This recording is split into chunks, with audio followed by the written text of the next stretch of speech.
So my first 1,000 miles on the Road King Special. Stick around and find out my thoughts.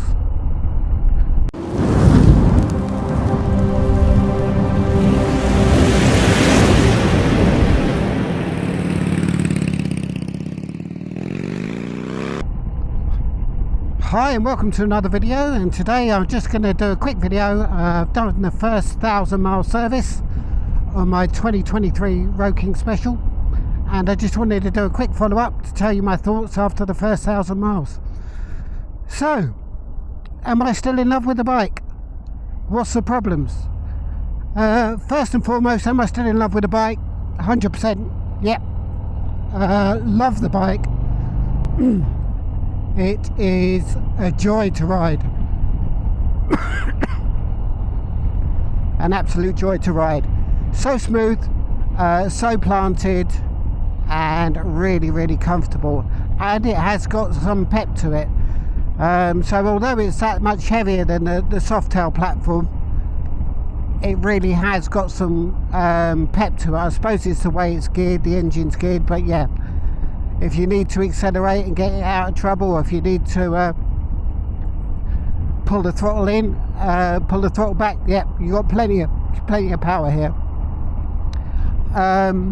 I have done some mods, which I'm going to do a separate video of a walk around with regards to that. But the few niggly points I had with the bike, I have sort of rectified with these mods. So first mod is the handlebars. I just found the stock handlebars really wide, and there was virtually no pullback to them. So being a short rider, I just found that was too much of a stretch forward, and for slow speed control it was just a little bit too much for me. So I've put the Road King Special, or the Road Glide Special handlebars on there, and you can see here it's got plenty of pullback. So it's a little bit higher, I think, but I'm not leaning forward, and that makes that riding triangle that much more comfortable. What else have I done? So the seat, I've changed the seat over. Now there was absolutely nothing wrong with the seat per se. However, again, it just comes down to me being a short arse. The front of the stock seat is quite wide. Although it sits you low, the front is quite wide. So what that means is that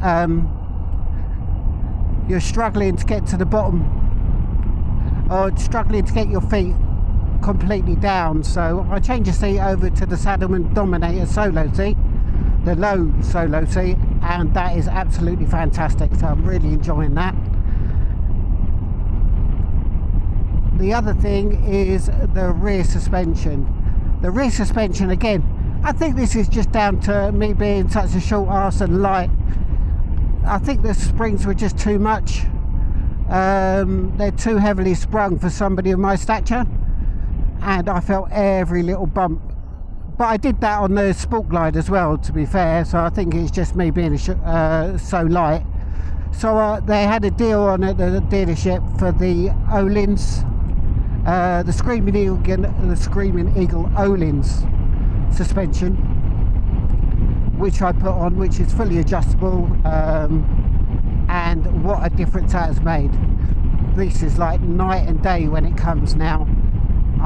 It just glides over any imperfections in the road, and there's no issues at all. The front suspension, everybody says the front suspension also needs to be done, but to be honest, I'm absolutely fine with the front suspension. I don't find there being any issues with that at all. The next mod is stage 1, obviously the go-to. So I didn't do a full stage 1, I just did the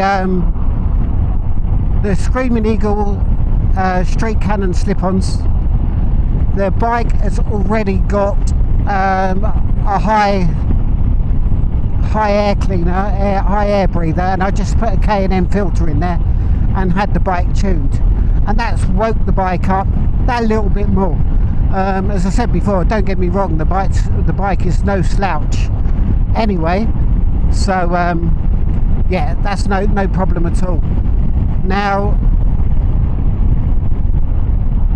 The only other things I've done is a bit of cosmetic work. I've put the Memphis Shades Road Warrior fairing on, as you can see there, and also I have put some custom dynamics bits and pieces. So I've put the Pro Beams on the front and I've put the bag lights on the back, just for a bit more visibility.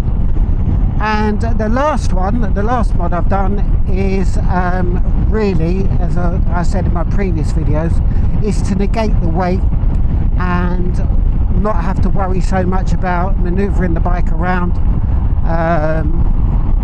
especially not worrying about where I'm parking the bike, because it's a big old lump of a bike, and me being quite short and not the heaviest, if I do get caught going a little bit downhill or something like that, then I'll really struggle to move that bike back. So I have put the Baker Train reverse gear on. It's an electronic reverse gear, so you don't have to go fiddling around with a knob down by your engine when it's hot. It's all done through the gearbox, so that is a game changer. Any fear I had about this bike being too heavy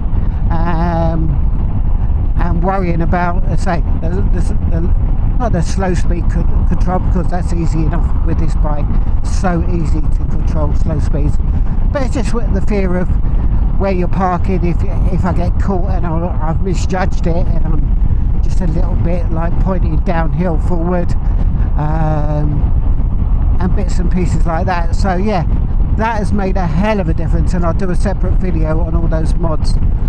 But to be fair, I'm loving this bike. Do I regret selling the Sport Glide? No, I don't think so. This is all the bike I would ever want, and I love the looks of it, I love the performance of it, I love the comfort of it. So yeah, let me know your thoughts below. As if you've got the Road King Special, or you've got the Sport Glide, you're thinking of buying the Road King Special, if you've got any questions, don't hesitate to hit me up in the comments below and I'll get back to you as soon as I can. But that's just a quick video today, as I say. Just wanted to give you a quick rundown on my first 1,000 miles on my Road King Special, and let you know my thoughts. But hopefully you'll stick around, and I'll see you in new videos. But if you did like it, please press like, hit that subscribe button, and hopefully I'll see you again soon. But in the meantime, ride safe, stay safe, and I'll catch you next time. Bye.